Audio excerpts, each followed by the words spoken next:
Welcome to Kanishka IAS. I'm Mahender Reddy.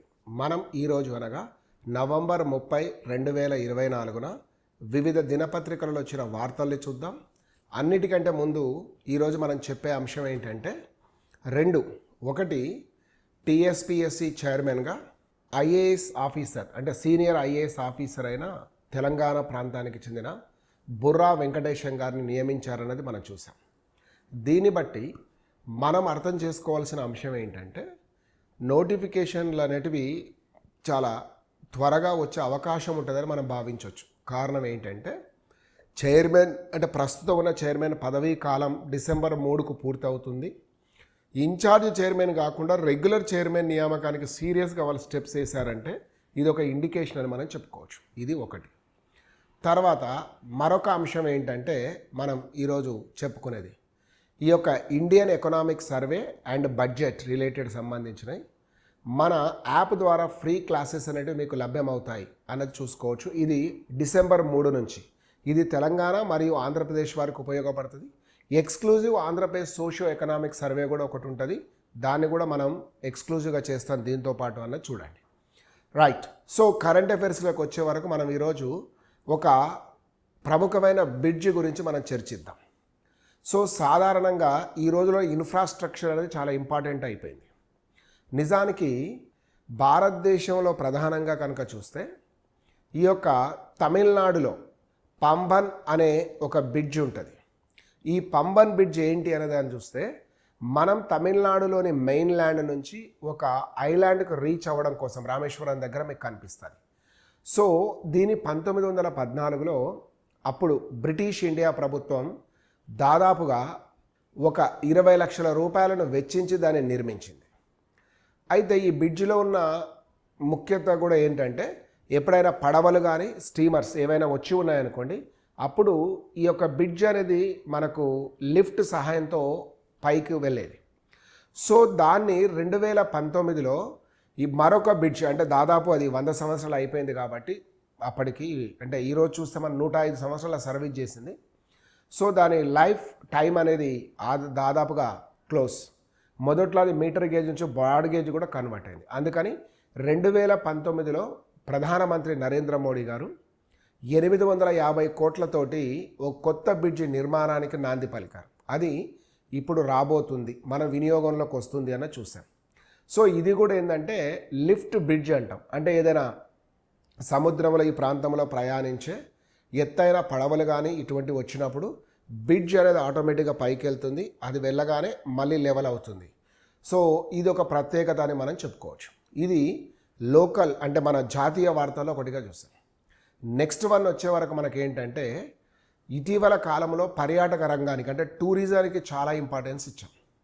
ఆ tourism circuits అనేవి కేంద్ర ప్రభుత్వం వెరీ సీరియస్గా తీసుకున్న వాటిలో ఈరోజు యునెస్కో గుర్తింపు పొందిన రామప్ప దేవాలయం ఏదైతే తెలంగాణలో ఉందో ఈ రామప్ప దేవాలయాన్ని ఈ యొక్క సర్క్యూట్లో చేర్చడం అంటే రామప్ప సమీపంలో ఈ యొక్క టెంపుల్ కానీ లేకపోతే లక్నవరం లేక్ కానీ ఒకసారి దాన్ని చూడడానికి వెళ్ళిన వాళ్ళు ఒక 2-3 ప్రదేశాలు చూసుకొని వచ్చే విధంగా ప్లాన్ చేయడం.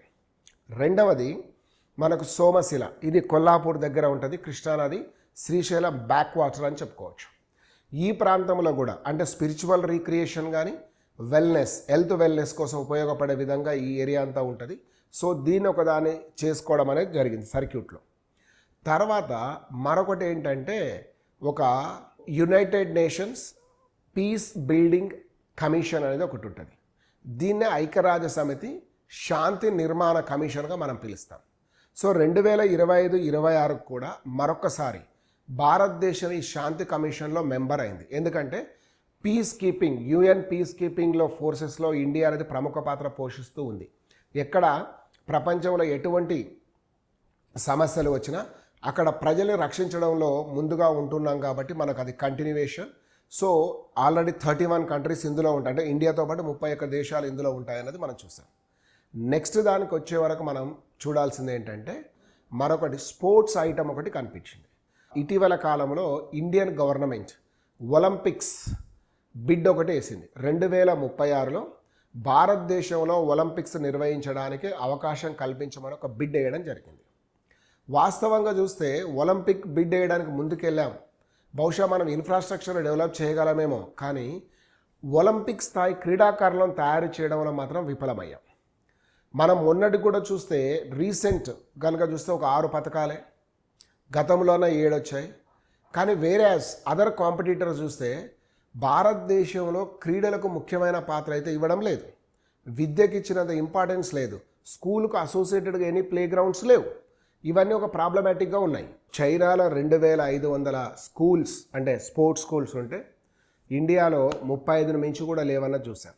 అకాడమీ విషయాలకు వచ్చినప్పుడు మనకు యుఎస్లో ఒక 300 ఉంటే ఇండియాలో ఒక 100 కూడా కనిపించడం లేదు. ఎక్కడో హర్యానాలో సోనీపత్ దగ్గర ఒక రెజ్లింగ్ అంటే నిజానికి చెప్పాలంటే మంచి స్థాయి అంటే స్పోర్ట్స్ అథారిటీ స్కూల్స్ అనేటివి సరిగ్గా లేకపోవడం కూడా ఒక కారణం ఇండియాలో చెప్పుకోవచ్చు. అంటే first we should focus on the schools. ఏ స్కూల్స్ అవి? Sports schools exclusive. Then only we will try for the bidding of any international games. ఎందుకంటే పెట్టంగానే అందులో అవార్డే రాని పరిస్థితి ఏర్పడే పరిస్థితి మనకు ఉండొచ్చు. సో గతంలో కూడా చూస్తే ఏషియాలోనే మన ట్రాక్ రికార్డ్ బాగుండేది. రాను రాను అక్కడ కూడా మనం వెనకబడ్డాం. చైనా మనని అసలు మనం అందుకోలేని స్థితిలో ఉన్నాం. సౌత్ కొరియా లాంటి చిన్న దేశాలు కూడా చాలా అడ్వాన్స్లో ఉంటాయి. జపాన్ కూడా మీరు చూశారు. కాబట్టి మనం ఖచ్చితంగా ముందు స్పోర్ట్స్ డెవలప్మెంట్ అనేది ఒకటి చేయాలి అనేది మనం చూసాం. చివరిగా మనం ఒక వార్త చూసేది ఏంటంటే అది ఇండియన్ ఎక్స్ప్రెస్లో వచ్చిందాన్ని ముఖ్యంగా మనం ఎక్కడ చూడాలి అంటే ద ఫస్ట్. సో ఇది ఒక కల్చర్ పాయింట్ ఆఫ్ వ్యూలో కూడా చూడొచ్చు. ఈ కల్చర్ పాయింట్ ఆఫ్ వ్యూలో చూసేది ఏంటంటే ప్యారిస్ పట్టణంలో ఉన్న ఒక మెడివల్ చర్చ్. దీని యొక్క నిర్మాణం అంతా కూడా ఏంటి అంటే గోతిక్ స్టైల్లో నిర్మాణం జరిగింది. సో ఈ చర్చ్ని ఏమని పిలుస్తామంటే నోట్రే డామెనేలో ప్యారిస్ అంటే lady of Paris, our lady of Paris అనే పేరుతో పిలుస్తాం. ఏంటి ఇది అంటే 1163లో నిర్మాణం ప్రారంభమై దాదాపు ఒక 100 సంవత్సరాల పాటు జరిగి దీని నిర్మాణం 17-18వ సంవత్సరంలో దీని రినోవేషన్ అయి ఉన్న ఒక ప్రఖ్యాతిగాంచిన చర్చ్ ఇది. దురదృష్టవశాత్తున ఏప్రిల్ 7, 2019 మంటలు చెలరేగడం, చాలా వరకు ఇది డ్యామేజ్ అయిన తర్వాత ప్రపంచవ్యాప్తంగా వచ్చిన విరాళాలతోటి దీన్ని పునర్నిర్మాణం చేయడం జరిగింది. సో రినోవేషన్ అంటే చేయడం జరిగింది. దీన్ని ఇప్పుడు ప్యారిస్ అధ్యక్షుడైన ఇమాన్యువల్ గారు దీన్ని ప్రారంభించబోతున్నాడు. ఎప్పుడంటే December 7th. కాబట్టి అదొకటి మనం గుర్తుపెట్టుకునే అంశంగా చెప్పుకోవచ్చు కల్చర్ పాయింట్ ఆఫ్ వ్యూలో. This is current affairs of today. Will meet on Monday with same time. Thank you all.